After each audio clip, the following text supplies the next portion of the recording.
The, okay, so we are probably online already. So hello, everybody. Thank you for joining us today.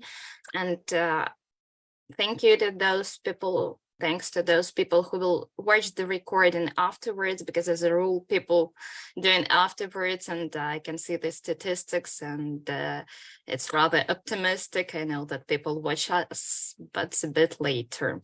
And if you're watching us online, please leave your comments, your questions under this video, and we will be able to answer them at the end of the lecture.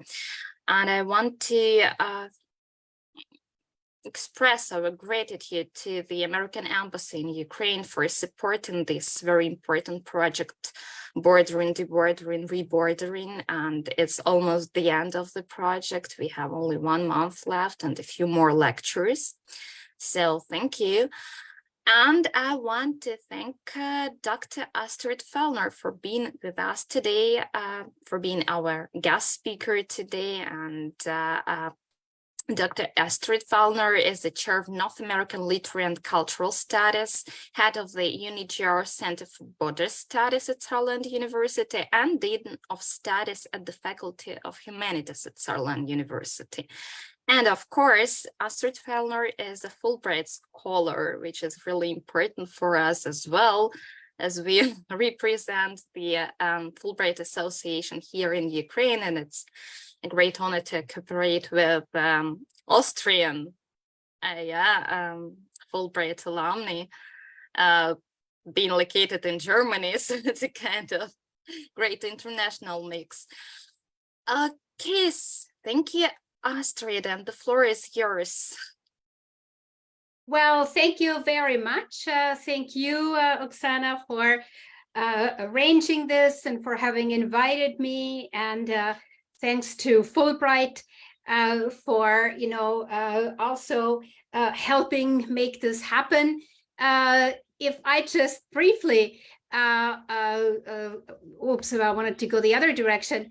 If I just briefly tell you something about my connection with Fulbright, and especially the connection of Fulbright to my topic today, I hope that, when I say this, Fulbright will be delighted to hear that.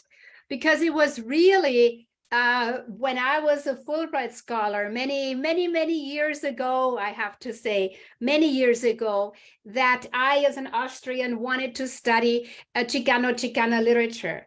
And that's when I applied for a Fulbright, and I got it, and I went to University of Texas at Austin. And this is where I came across border studies for the first time. We called it border writings and border studies, and I will tell you about the writer who I discovered there in, now I have to give you the year, it was in 1990 that I went there. But it was really, one of the key reasons that I wanted to go to Texas, because I wanted to study a border literature, and I could not have done it without a Fulbright grant. Now, I myself come from a border region. I come from the Austrian-Czech borderlands, and this experience of growing up in the 70s, 80s, on the other side of the Iron Curtain, so to speak, but with a very great awareness, really, also of the Iron Curtain being there. I'd always really been interested in borderlands and border issues, and the unique features of borderlands. And I came across texts that in linguistics courses that said that there is such a thing as Chicanx writings, and these writings are English and Spanish and mixed sometimes, what's referred to as Spanglish. And I wanted to explore that. And so my only way to do that was to go to the local America House in Vienna and check out, which universities offered classes in Chicano studies. And that was something brand new. I ended up at the University of Texas at Austin, which was the exact place. And in my talk today, I will tell you why. I will tell you why Texas was the right place, for me to go to. And and how I now, since, this time really, since the 1990s, have come to define border writing. I'm a literature, a cultural studies person, so I've always been interested in literary texts more so than in, any other forms of writings. And now, of course, when we think of border writings, we think of Chicano literature maybe first, but maybe we also think of other things. And so this is why I've posed the question, what is border writing? Because I thought it's a good kind of opening statement, to talk about what we consider as border writings, if it is Chicano literature or more than that. So I have a couple of ideas, of what border writings could be. So is it writing about borders? If you say border writings, writing about borders, is it texts in which the border features as the setting? Meaning, do texts, literary texts, other forms of text somehow have to have a setting, a territorial border, and that text then can be called border writing? Or is it something, does the term border writing refer to texts that focus rather on the metaphorical border? So there is a metaphorical use of the border. The border, in other words, is seen as a metaphor for a reality of displacements and cross-border cultural contact. So for instance, if we think of migration literature or diasporic literature, or post-colonial literature in general, is that border writing? Maybe the border doesn't figure there prominently. Maybe it's not about the border. Maybe the border doesn't provide the setting for the story. But maybe it is there in a kind of metaphorical way. Or is it writing in which the border figures on the level of plot? So, if it's the setting, then it's also in the plot, but it could also be something that is not, a text which is not directly set on the border, but where you find experiences of representations, I should say, of experiences of border crossers. So any form of border crossing texts, for instance. Or is it texts that display a border poetics, whatever that means? I very often use that term border poetics when I want to say, or I want to express that texts that come from the borderlands or texts that exhibit this kind of special, I don't know what, sensibility, consciousness, that then is, something that we recognize again when we see it, and that could be referred to as a border poetics. Or is it multilingual writings, texts, that employ various languages? In that sense, then they also cross borders because they are multilingual and not monolingual texts.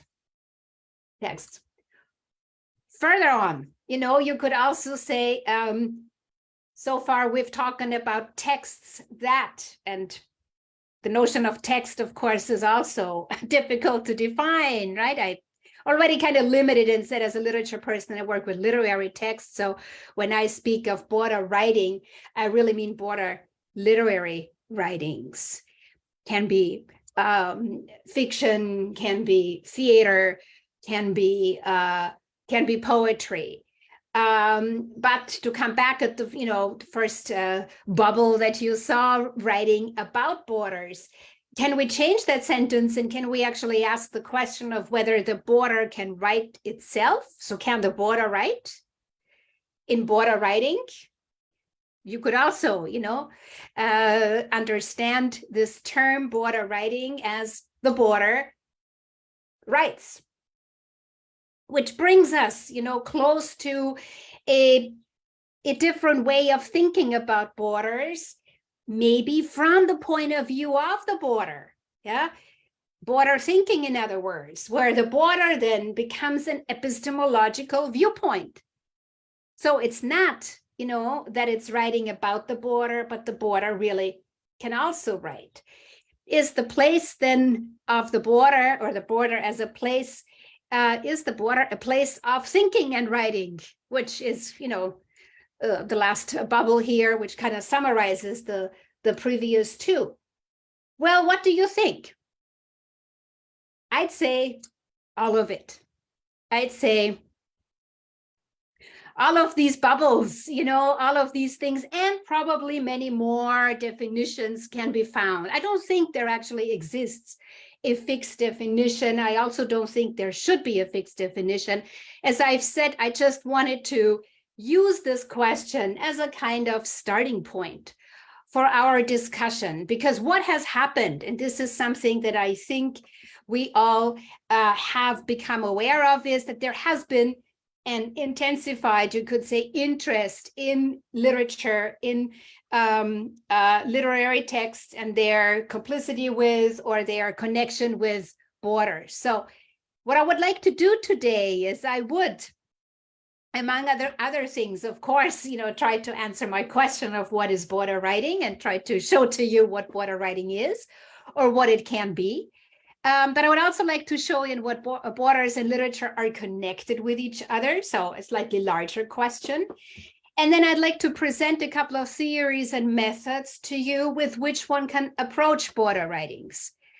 And this brings us to something that I find particularly fascinating, because in a lot of ways, this is also something, relatively speaking, new, and that is that we've seen recently a series of theoretical concerns and concepts, that can be used in order to theorize borders, in order to, critically analyze border writings, in other words. And I would like to briefly speak about the concept of borderscapes, which has been around now for a while, and then our concept of border textures, a theorization that we are developing in our Center for Border Studies. All right, so this is basically the route that I will take as I guide you now through these bullet points and get started here. So let me start now with kind of a little bit of context that is placing the connection between literature and borders, the connection between writings and borders in a kind of broader field. And this is something that within border studies, we have come to refer to as cultural border studies. Now, cultural border studies encompasses a great many things, and I think you have heard other colleagues of mine speak about their projects and their takes on it, and I think this is all, or can all be subsumed under the category of cultural border studies. But I do think that literary text also require a specific literary studies perspective. And this is something I think that has only recently been around. You could, of course, say, as I said at the beginning when I opened this, that some writings, some traditions, like Chicano literature, and I'll come to that in a moment, that is writings by Mexican Americans, writings that come out of the US-Mexican borderlands, that has been around and has prominently been studied for quite a number of years. As I said, when I studied at UT Austin, we did talk about writings, Texan writings. There's different labels, right? Writings that came out of the border.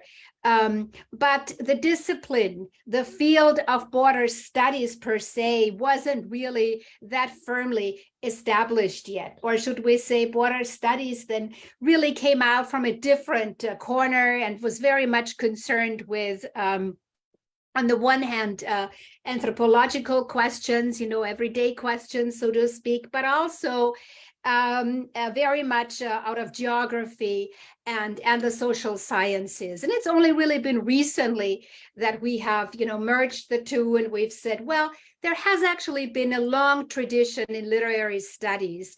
You could say the entire tradition of post-colonial literatures, as they have come out of different areas of post-colonial countries, as they have come out of India, as they've come out of Africa, as they've come out all sorts of other places.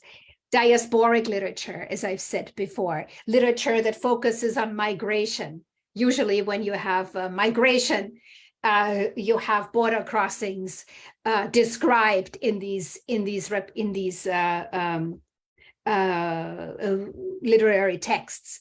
So, and Chicano literature, then, as I've said. But I would say, that if we now talk about the connections, we should talk about all of these writings as border writings, because it allows us to do something. And this is what I would like to share with you, what I think that it allows us to do. Before I do that, let me, however, now try to map, delimit, establish kind of borders only to help us kind of sort the field, so to speak, and delimit kind of 3 levels, as I refer to it, of interaction between borders and literary studies. And I think this kind of tripart distinction here will help us delimit or map border writings, and will help us answer the question of what actually should count as border writings, right? Okay, and here I'd like to come to the first one. And as I go along now and I guide you through these 3 levels, you will see that the bubbles that I've shown you at the beginning kind of can be, I guess, put also or attached to these 3 levels. The border as a site of innovative literary production. I think this is something where we need to speak about Chicana literature. But also when we speak about literary representations of the border, and then literary theory of the border. So these are kind of the theoretical concepts. So you could say that the border as a site of innovative literary production. Well, here the border is kind of the agent, and something happens on the border that basically presents itself, you could say, as a fertile ground for a specific type of literature to flourish. The other one is representations about, so the writing about the border. And the third one is kind of how do you theorize that? How do you bring that together? So, that third slide that I had earlier with those bubbles about border thinking and the border as an epistemological viewpoint. So that actually has something to do with theorizing or, ways of how we actually talk about the border. And if we change that, then we could actually say that the border does the writing, so to speak. Okay. So having established that connection, let me now break it down. And let me go into detail here, and let's take a look at the first level, the border as a place of innovative cultural production and development of aesthetic phenomena. So there's a couple of different ways, but they basically mean the same thing. Here I had the border as a site of innovative literary production and the development of aesthetic phenomena. And this is where I would like to come to a text straight from the border and straight out of Chicana literature. In Spanish, we have this male-female gendering, so it's Chicano, Chicana. Recently, there has also been a tendency to actually use the term Chicanx literature, and I'll come to that in a moment. So when we speak about the border as a place of innovation, when we speak about the beginnings, you could say, of literary border studies, you very quickly cite the work of Gloria Anzaldúa. And I think my colleagues have already cited Anzaldúa before. I see some nodding here. I think Eva Nossem, who is a linguist and who is also especially interested in that work because of its multilingualism, has already talked about it. Borderlands La Frontera, the new mestiza. You already see the multilingualism in the title of the book. Yeah, you already see kind of the border as a prominent element of the book. You know, if you look at the wavy kind of the dividing line between the English and the Spanish. And if you look at the waviness of the line, you also see that when we speak about border and bordering, we always also think of debordering, of, you know, trying to take the border apart. Now, why does this text, why is it so important, and why does this text here play such a big role in this one category that I present to you as my level 1, the border as a place of innovation? Well, because it came out of the border, and it also described the border in a particular way. And the quote that you have here in front of you is actually the most famous, I think, description of the border, or rather the borderlands, which kind of means, you know, the area around the border, so to speak, on both sides. And it is this kind of description that has been used as a kind of, you could say, defining description of borderlands. So let me read that to you. Let me read out that description. Here you find this right at the beginning of the book. It's page 25, but it's really the beginning of the book, when the narrator describes the border and the borderlands, that is the area around borders, as una herida abierta, where the third world grates against the first and bleeds. And before a scab forms, it hemorrhages again, the lifeblood of two worlds merging to form a third country, a border culture. Now you see the little thing here. I think this is there because you see that nothing is being done here in terms of providing you with a translation. Very often when people quote that, they insert in parentheses the English translation, which is an open wound. But I think the reason why this is left here in Spanish is because the open wound is a wound, and wounds are also something that are not necessarily be there to be fully understood. So what is the border? What is borderlands? It is a place, you could say, right? Which is an open wound where two sides, in this case here, we are situated in the US-Mexican border.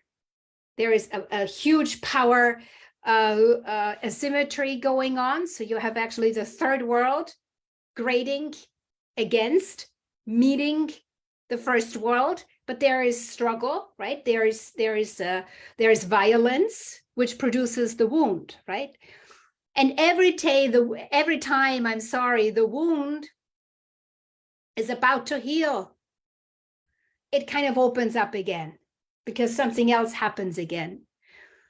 But, and this is the interesting move here, what comes out of that wound, yeah, is the lifeblood of two worlds merging to form a third country, a border culture. So out of that wound, out of that painful also experience of living on the border, you could say, yeah, of that place of violence emerges a third. When this book came out in '87, it was very much also read within the larger context of postmodernism and postcolonialism. It came out roughly around the same time as Homi Bhabha, who came out of the Indian and then British and then later United States context. And when he wrote about the third space, right, also about this meeting point between different cultures and hybridity forming at precisely that point where different cultures meet. When that came out, you saw that basically there were two people thinking alike. Yeah. And Saldua is very much writing within that postmodern tradition. It's pretty much a late 80s text that then was picked up in the 1990s and heralded as kind of the first text, as kind of that text. And in the 1990s, when postmodernism was celebrated, this thirdness, this border culture was actually being celebrated as a place of hybridity. So despite the violence, despite the problems, yeah, the focus then was put to the thirdness, the creativity, the hybridity that basically emerged out of this painful cultural context. Yeah. I place this very specifically, and I do this on purpose here. Place it, very well right there on the Texan border, in the late 1880s. That discourse has changed to a certain degree, right? We don't also celebrate postmodern hybridity in the same way anymore now that a lot of things have happened. Yeah.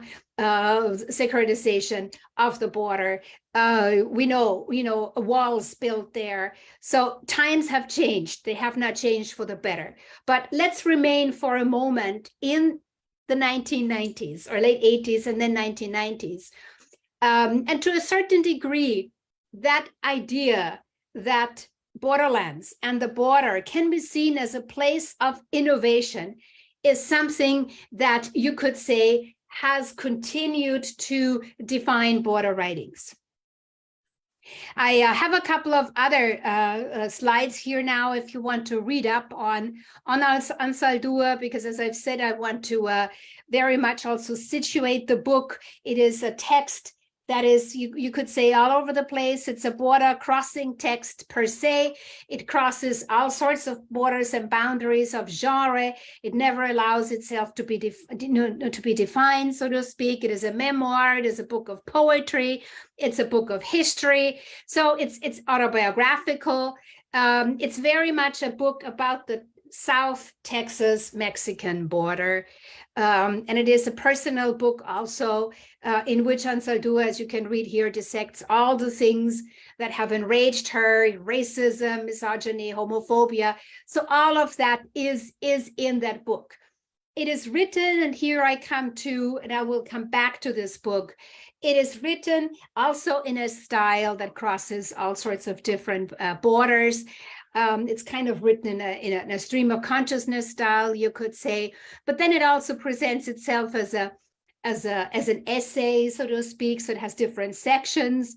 It's also poetry, and it mixes languages. It mixes English and Spanish, but it also uses Caló, and it weaves in all sorts of pre-Columbian mythology and writings, and also gives you a Nahuatl words. So it's really all over the place. Let me just give you an example, because I am mestiza. This is kind of the border figure, the utopian border figure, you could say, that Zaldua invents in this book, the new mestiza. That is the creature, you could say, that dwells in the borderlands. And she gives that a new name. It's a new mestiza, just because I, as a mestiza, continually walk out of one culture and into another, because I am in all cultures at the same time. Alma entre dos mundos, 3, 4, me zumba la cabeza con lo contradictorio.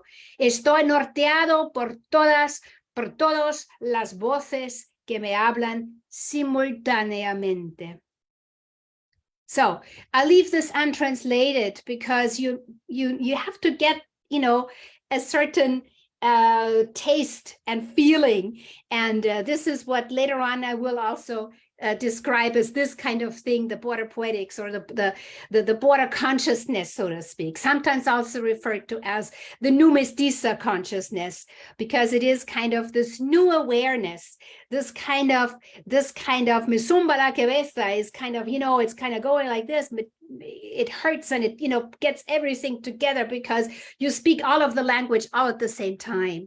And it's this kind of awareness, this multiplicity, this sense of newness that defines mestiza consciousness. Then you could say also defines border writings. Okay, so I take this text as the kind of starting text, and it's not me. I think, most critics have actually taken this book as the starting point for not only Chicana literature, but for border literature in general. So let's look at a couple of definitions that I found elsewhere, in which basically the border is seen as or is viewed as a place of innovative cultural production, where something new happens. And that newness then also requires new aesthetic means, so to speak, or new ways of representation. So here is Susan Friedman, who in Mappings, Feminism, and Cultural Geographies of Encounter defines the notion of borderland as following. And she works on intercultural narratives. So she doesn't work on Chicana texts, but she works on what she calls intercultural narratives. And she says that a borderland is a special type of border area, an in-between space, an indeterminate, potentially shifting and broad terrain across and through which intercultural traffic and transactions circulate. So I think that's also a very good definition.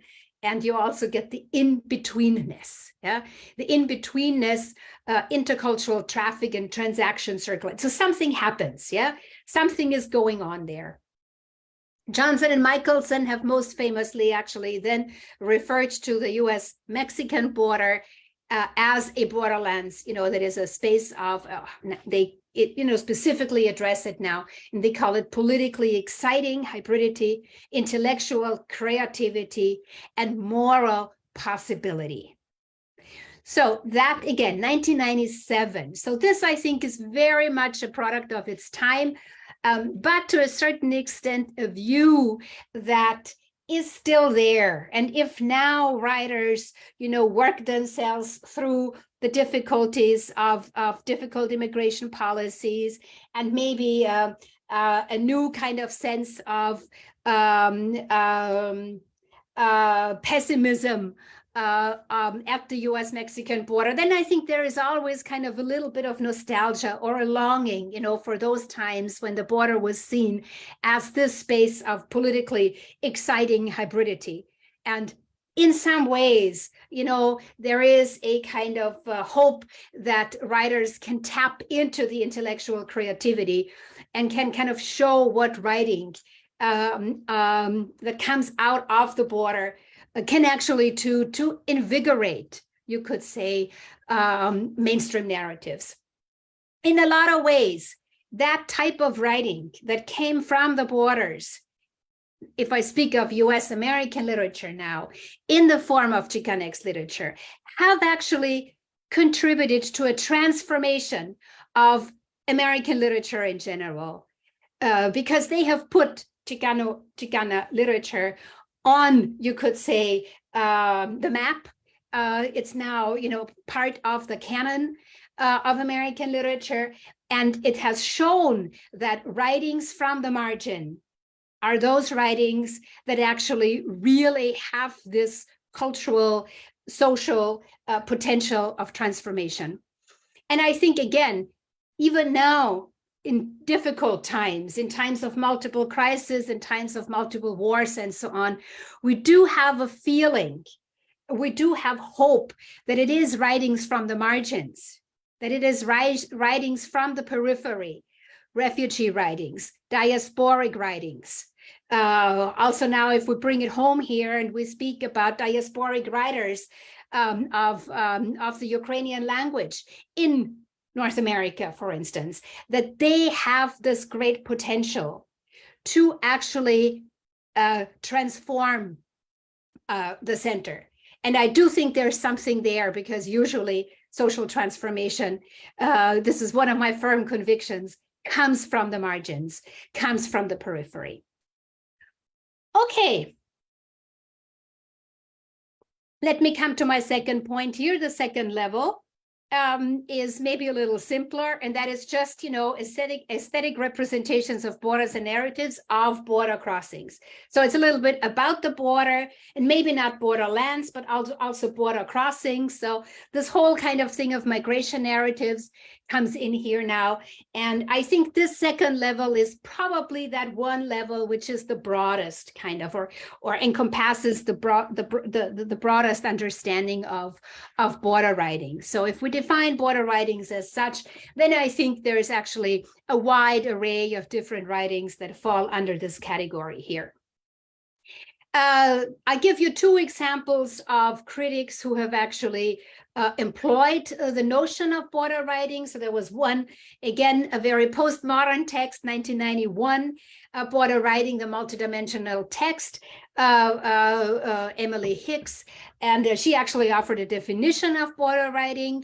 But for her, border writing was very much, focused on this metaphorical use that I had in my bubble on the very first page. So not necessarily the border as plot, not necessarily border crossings described in a literal way, but very much a postmodern texts that concern themselves with displacement and border crossings in general here. Or there is another example, this comes a little later, Fictions Across Borders. This is Shamin Black, who has defined border crossing fiction, basically having two criteria. She says, first, it foregrounds a dramatic dissonance between the subject and the object of representations. Second, it seeks to surmount these productions of social difference. And then she says, border crossing fiction, therefore, embraces the challenge of representation with an intensity that surpasses the general concern with alterity that preoccupies fiction at large. So if you look at this definition, I think it's a very wide definition. So you could say that in some ways or another, fiction is always about border crossing, because somehow you always, focused on the self, and then always the self and the other. So this is what's meant by alterity here, right? But as she says here, there is kind of a foregrounding of a dramatic dissonance here, as she calls it, right? Between the I and the other, so to speak. Anyway, a very broad kind of definition that, as I've said, I think you can use it. But if if you want to delimit the field, then I think it's probably a little bit too wide. Talking about this very wide definition, you could say, as I just said, that stories are always in some ways or another about crossing a border. You could say that the whole art of storytelling is a very spatial practice. And in some ways or another, it's always about movement, and it's always about crossing some forms of border. Now, if you want to, make that argument strong, you probably rely on Michel Desserteau, who in Practice of Everyday Life has actually talked about, this kind of performative function of a narrative and narrative activity that always, comes along with movement. So you always need a certain movement, and movement in some way or another is always about going forth, and in this way, always crossing a threshold. But as I've said, I think this is good, and it allows us to include many texts. But it doesn't help us at kind of answering the question of what is border writing, because now you could say, well, any text, really, any story, so to speak.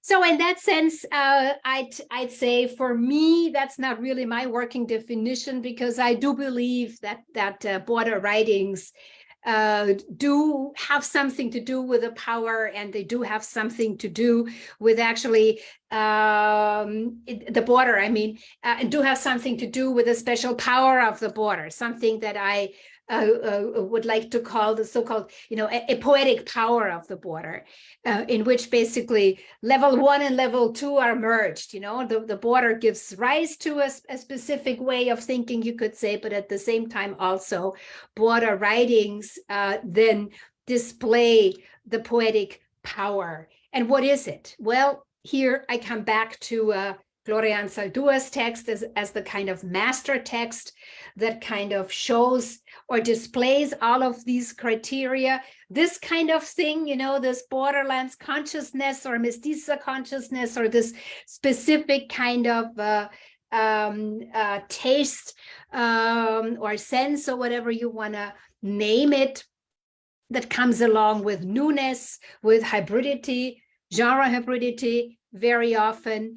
Also innovative, specific ways of writing, modes of writing that are usually associated with marginal literatures, such, for example, magical realism. Magical realism being a tradition coming out of Latin America that is a way of telling the story in a realist mode that then all of a sudden introduces supernatural elements, for instance, but in a realist mode. And that is a mode of writing that has been usually identified, or usually said to have originated with the work of Gabriel Garcia Marquez, so Latin American writers. And Carpentier and so on. So there's all sorts of different ramifications in Latin American literature. And I think, this is a type of writing, a mode of writing that we find very often in border writings. We also find specific characters, specific figures, you could refer to them as border figures, specific persons that reappear, border crossers, so to speak, or specific figures such as the trickster, for instance. The trickster being a character that we associate with indigenous tales, indigenous literature, but the trickster is also a figure in African American literature. It also appears in Chicano literature, a kind of poetic device, you could say, a figure who intervenes and sometimes plays trick on the story, or changes the storytelling, or appears in the form of a literary character. So there's all sorts of interventions in the storytelling process that a trickster can do. And the trickster, I think, is a character that comes from the border, so to speak. And with that, multilingualism and multilingual poetics, code switching, multilingual practices, translanguaging, and so on. This special type of border poetics, a special way of writing, so to speak. So all of this, I would say, is part of what I would like to call the poetic power of the border, where basically the border, you could say, if you open a text, shines through in the way of how the text is made up, of how it presents itself in terms of its layout, and in terms of the way it is written, and in terms of the way how the story is told, and by whom it is told, and what characters it involves, and so on. Okay. One example that I can give to you of all of these kind of elements that I have just mentioned, and how that all kind of comes together, is, and now I have to go into metaphors a little bit here, is in a poem that, or a collection of poetry by a Chicano writer by the name of Alfred Arteaga, who is famous for having employed, again, a multilingual poetics, and who has also written on this multilingual reality of Chicano literature. And his poems are referred to as cantos, actually the ante canto. And if you look at the beginning of this poetry collection, Xicoancuatle, collected poems, you find the following explanation. And Alfred Arteaga here says, these cantos chicanos begin with X and end with X. They are examples of Chicano or Chicano verse marked with the cross, the border cross. It is our mark, our cross, our X, our sign of never ceasing being born at the point of two errors colliding and gently laying of one line over another line, X. Okay, you can, on the one hand, go back in history and can try to determine where Chicano, the term, comes from, and then you get all sorts of definitions, you know, of some way in which the Chicano was pronounced, and very often, if you go back, you hear Chicano, how it was pronounced early on, you know, this kind of, again, mezcla, this kind of mix of Nahuatl and Spanish. You see here that the name of the collection is also spelled with an X and not with a CH. It all, you know, boils down to that basically the X becomes a special, you could say, metaphor for the border cross. So I guess what Arteaga here says is that basically Chicano literature is all about the X. So I'd like to extend that and say border writing is all about the X. It's all about, you know, this border crossing, you know, all about kind of the X, where different things come together and where basically two errors collide and gently lay over one another.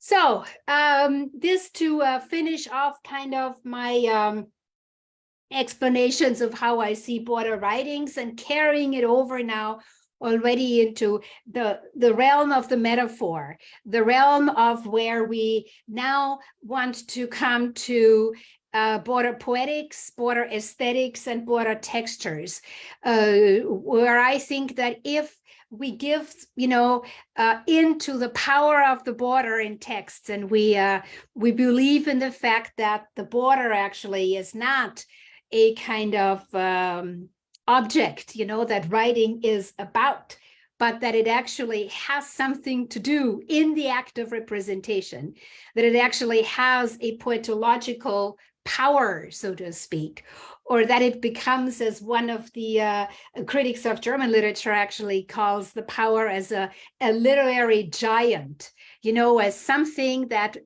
really also does some work by itself.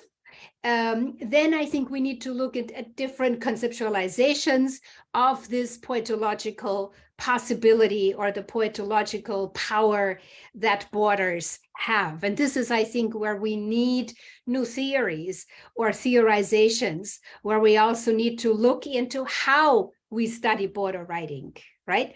Because I think we can also not determine what border writing is without also determining how we as readers look at these border writings, right? Because our reading practices also determine, of course, the way in which these texts present themselves to us. Okay, when we look at how certain critics have now come to look at this poetological possibility of the border, we come to basically one critic or two critics who have co-published and who have offered two wonderful books. One is called Border Poetics Delimited, also the delimit, you know, the kind of finding limits, so to speak, of border poetics, and the other one, border aesthetics, concepts of in intersections. Both of these texts were co-authored by Johan Szymanski out of Norway and Stephen Wolf. they have collaborated, and what they have tried to do as literary scholars is they have tried to come up with a methodologically sound basis and terminology for literary studies. And if you look at Border Poetics Delimited, they already start with the many different planes of borders that we find in texts, beginning with, that plane where does a book begin and where does it end? And it is bordered. If you look at the term border has multiple meanings, right? It's also, kind of framed. So the way in which a book is framed, in which the story is framed, that is also a border. So they really try to come up with a definition, you could say, and providing us with us literary critics, with tools, for the analysis of border writings. And I think this is very useful and very helpful, and it is great. And I recommend these two books to anyone who's interested in dealing with border writings. So having said that, you might wonder why then we still need other concepts or other texts to continue to work with. And I'll tell you why. And if you give me 5 more minutes or so, then I will conclude this section by very briefly introducing you to the concept of border textures, which is a concept that we are developing in a working group called Border Textures here at the University of the Greater Region Center for Border Studies. And you'll find the web page if you're interested in learning more about our group.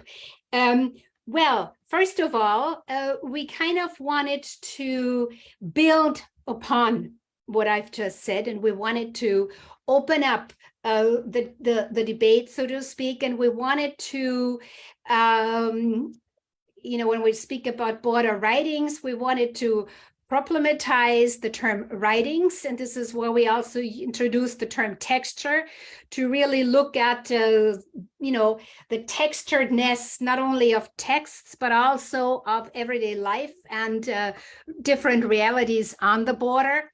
And at the same time, we also wanted to redefine the notion of border and borderlands.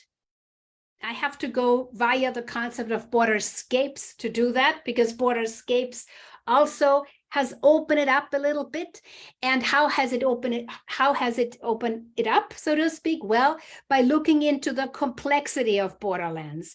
And border textures then builds upon that complexity and takes it a little further and kind of connects it with writings again. Okay, that sounded a little difficult. Let me explain this to you in detail.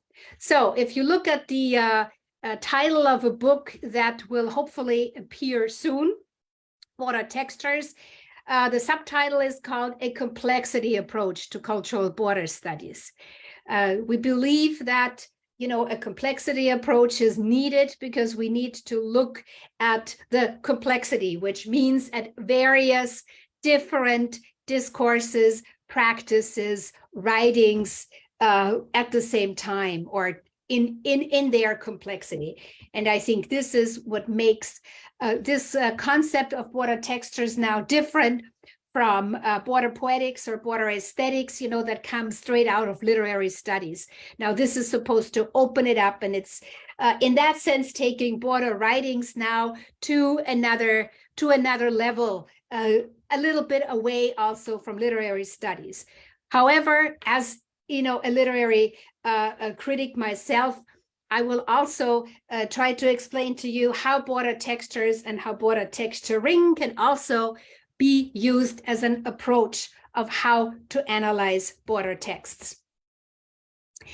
The concept of borderscapes is a concept that was used by Chiara Brambilla and a book actually that she co-edited. And I'll just read this out to you because we're running out of time and it's a little complex also. And it just points to the fact that the metaphor of borderlands was not enough, because people, critics felt the need that they should open up and should look at the kind of different scales, different levels within borderlands, so to speak.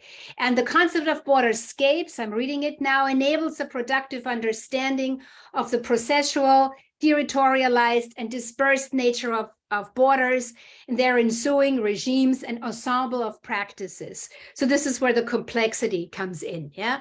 Such reflection offers an opportunity to adopt a multi-sided approach, not only combining different places, so this would be the borderlands, I guess, where borderscapes could be observed and experienced, but also different sociocultural, political, economic, as well as legal and historical settings, where a space of negotiating actors, practices, and discourses is articulated at the intersection of competing and even contradictory emplacements and temporalities.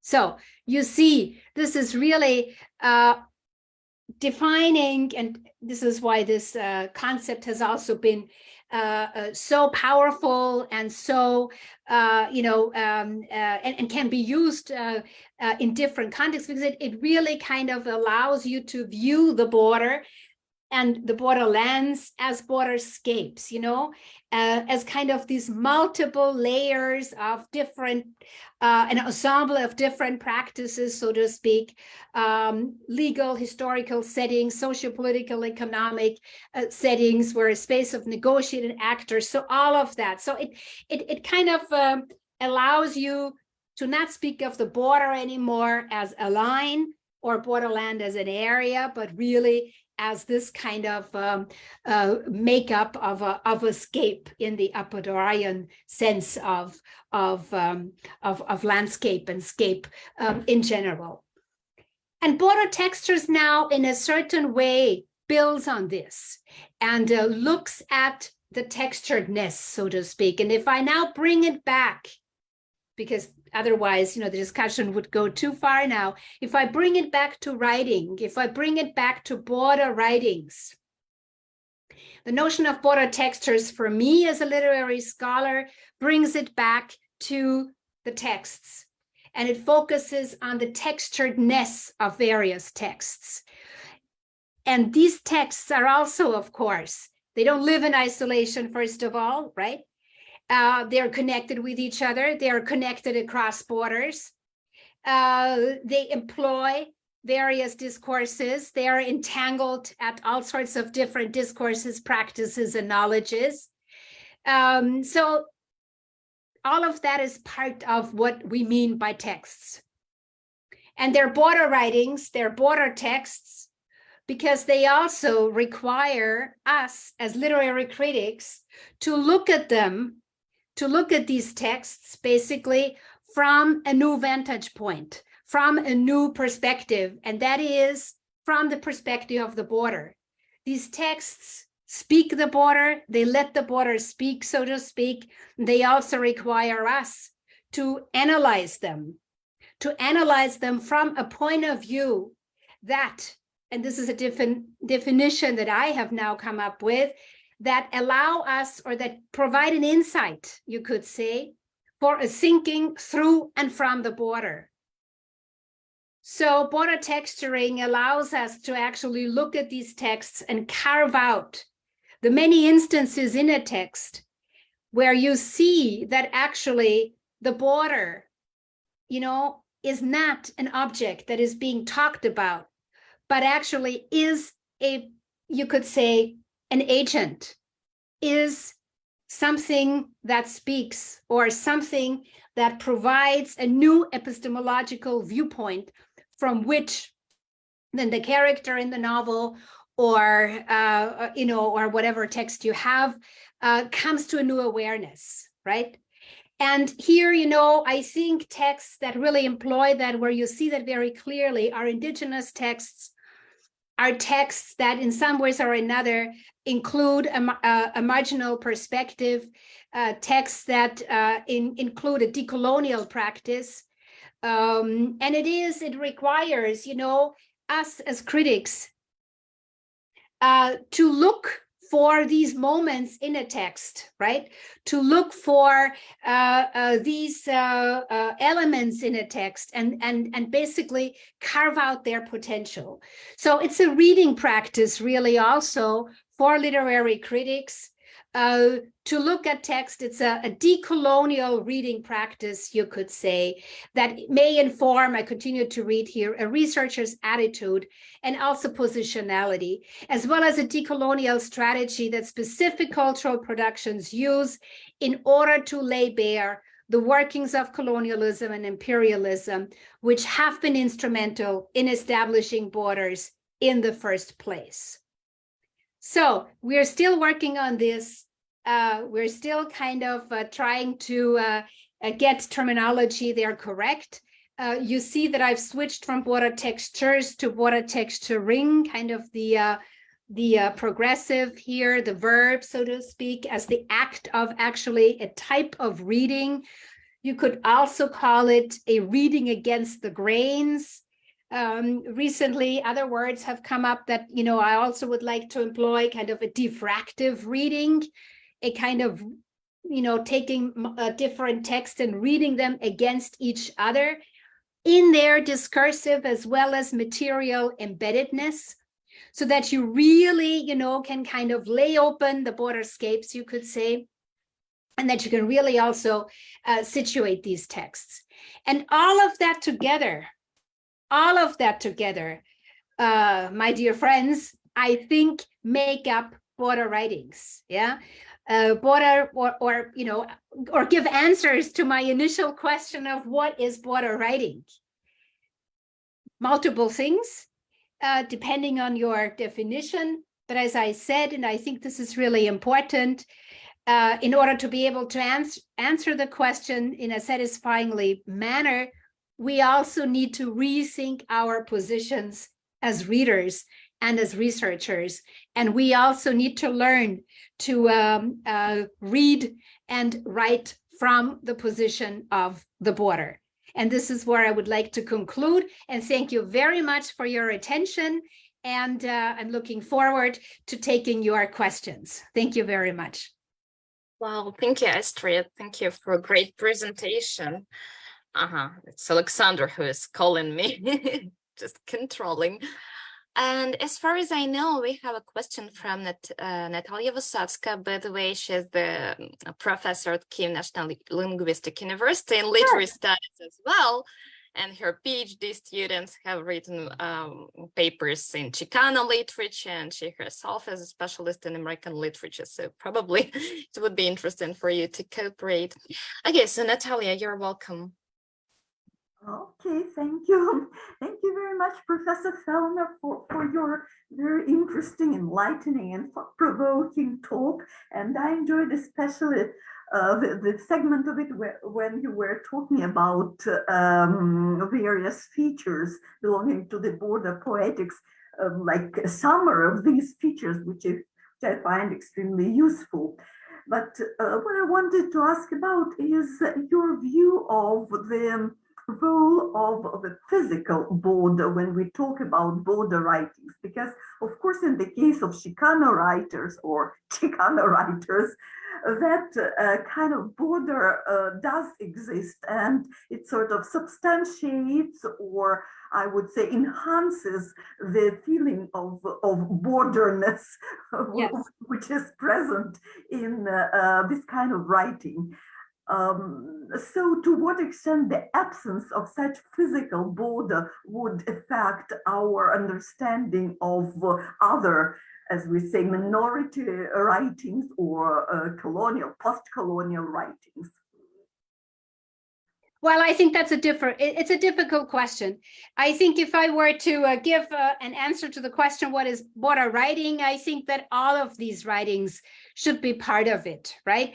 Mm-hmm. I don't think that necessarily a text has to be situated on the border to be called a border text, right? And we know that, you know, sometimes the border is described in in detailed ways. So very often the border is also something that characters carry in themselves, right?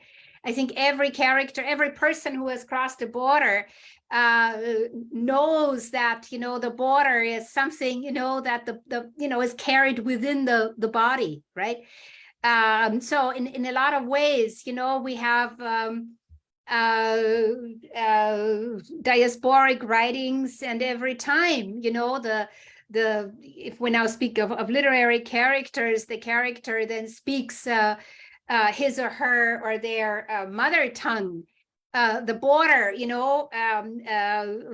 becomes active again, so to speak, right? So I think it's difficult to answer that question. At the same time, I'm totally with you, and we in our Center for Border Studies, or I in my research, also tend to focus on those writings where the physical border in some ways or another plays an important role. So if I look at the US Texan or US Mexican or US Canadian border writings, then usually there is a mention or some reference in the text to the border, and I find that important for me. But it doesn't necessarily have to be the case, I think, for border writing to call itself border writing. Okay, thank you. And I would say that in the present Ukrainian context, the practice of crossing the border becomes a very important existential experience for so many people that it deserves attention as a special kind of bordering or debordering, sometimes rebordering in some other instances. And as I am sure, and this is what, I really hope that we can address also in our new research project. I am sure, that despite all,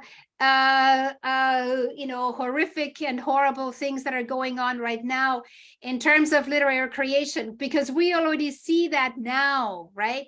That this will give new impetus, and that, social transformation will come from these Ukrainian texts.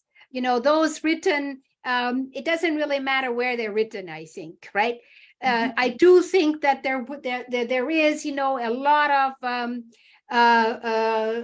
poetological power, I call it like that, because I see now with which intensity, with which, I lack the right word because we don't have words for it yet, right? Stories come out of Ukraine. I mean, we recently organized our narrating the war, right, or border memories, and I saw, with which creative means these stories are being told. So I do think that we will see a tremendous change also in the reception of Ukrainian literature, and that it will make its mark, especially within border writing. This is what, I think this is the most exciting thing now from the perspective of a literary scholar, to see, that despite all problems and despite huge traumatic experiences,